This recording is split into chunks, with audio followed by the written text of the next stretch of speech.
Girl, it's what I heard. Allegedly, it's just the word. Allegedly, it's on the street. Allegedly, I sing to the beat. Allegedly, lee, lee, lee. Allegedly, lee, lee, lee. Allegedly, lee, lee, lee. Allegedly. Well, to start us off with today's bottom topics, Andy Cohen says that John Mayer and he are in love with each other.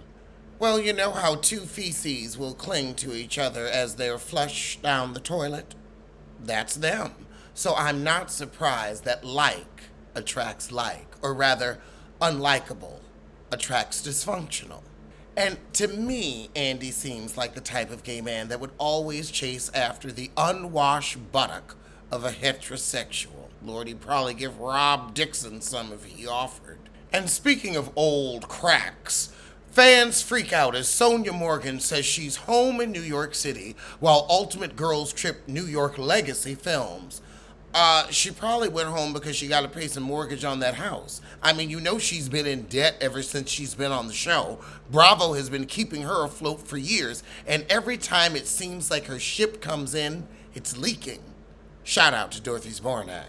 But remember, she also has Crappy Lake and her little line at Century 21, and Century 21 is open again. So she probably had something where she made actual money, because you know they're paying them a pittance for that girls' trip. Bravo's making pennies on the dollar off these heifers, and I'm happy to see it. Chris Cuomo calls Sylvester Stallone a cartoonish fool. Well, then what are you? What are you? Because to me, you were a Sylvester Stallone that just became a journalist because you couldn't act. I mean, your eyes may be blue, but they're also dead, and not just from the Botox. I mean, you follow his gym training regimen, but you want to say he's cartoonish. You put your whole buttocks on Instagram, but he's cartoonish. You got fired from CNN. When was Stallone fired? Child, he's still making Expendables. Now the only headlines you get are on page 6. But he's cartoonish. Child, please, get yourself a legacy and then say something. Haven't you embarrassed your children enough? Northwest was caught slapping Jessica Simpson's daughter at a Barbie-themed birthday party. Was she trying to sing? Did she slap her into reality and say, look, your mama couldn't hit a note and you couldn't either? Did she stop a Nepo baby from trying to achieve her dreams, but our earache? I don't know. I mean, I have to wonder, did she nip something in the bud, or was this just kids playing? Either way, I ain't mad about it. I ain't.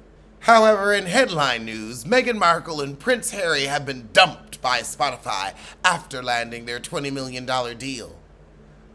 Spotify, what did you think they really had to offer? I mean, we already heard Prince Harry talk about his penis on his audiobook. What else is left? Like, you know, we happy for them, you know, love wins, but I just don't know what really interesting stories they have to tell. I think she should go back to being an actress, and he should be an attractive redhead and be a stay-at-home dad. You know what? Be the stay-at-home dad your mama wanted to be. Be that. Be that. Harry, you don't have a life that can relate to really any human being walking the earth. Like, even the royals are like, well, child, now that's royal. We just got some crowns and shit. So I don't know. And Meghan, I liked you on Suits, and I want to see more of your work. Like, you're not, a working royal anymore, so be a working actress. I mean, maybe you could lead the story, and it could be like that podcast I see on TikTok, True Crime with My Husband. Anybody seen that? That's cute. That's cute. I like that, because he just be cheering her on. I feel like that's a marriage that's going to work. Or also, at least it's not going to end in true crime, because they done gone over every which way that can happen. But if I married a royal, like I would, if I couldn't convince him to sit his ass down, I don't think it would work. Maybe he should open a gym or something. I don't know. I mean, maybe you could teach like posture and elocution, public speaking. Maybe you could do that. I don't know. I mean, he gonna have to find something to do, and he gonna get on her nerves and them poor children. And you gonna have to retire again. I almost felt sorry for his pink toe self, but no. No, you can figure it out. He got the money. He can figure it out. I feel sorry for Megan.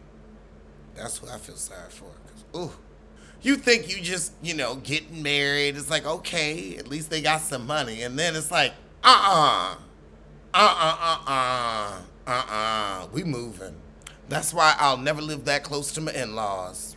Jennifer Garner, Ben Affleck's ex-wife, rejects boyfriend John Miller's proposal to move in together because she doesn't want her kids to make yet another blended family adjustment. Because that's right, he left Jen, got with you, had the kids, then left you, then got with a nanny, then he left the nanny, then I think there was another hussy, Sienna Miller.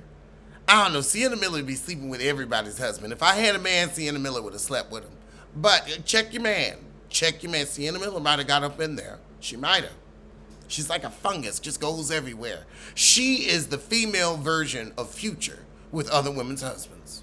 I think my onions is done. Yeah, I had to turn the heat off them. I was simmering them with some butter and balsamic vinegar reduction. I'm going to put them on some pizza with some feta later. But back to this. I mean, that's sad that your man be changing women like underwear so much that you can't even get a new man. This is why I don't have children. And even when I get a dog, that dog's gonna be mine on my own. Now, you can be friends with it, but when we break up, you ain't getting no visit Tay-Tay. Because out here, these men get visitation with their dogs. I'm sorry, no. No, Pete is not timeshare. And I know I speak about him in the present tense, but he ain't timeshare. The hell? You better get your own dog. I'll miss him.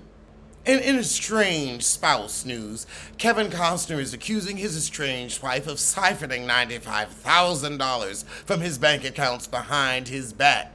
Child, your back's so big, everything happens behind your back. That's half the world. But this is your wife, and you are worth millions upon millions upon millions. Why are you being cheap?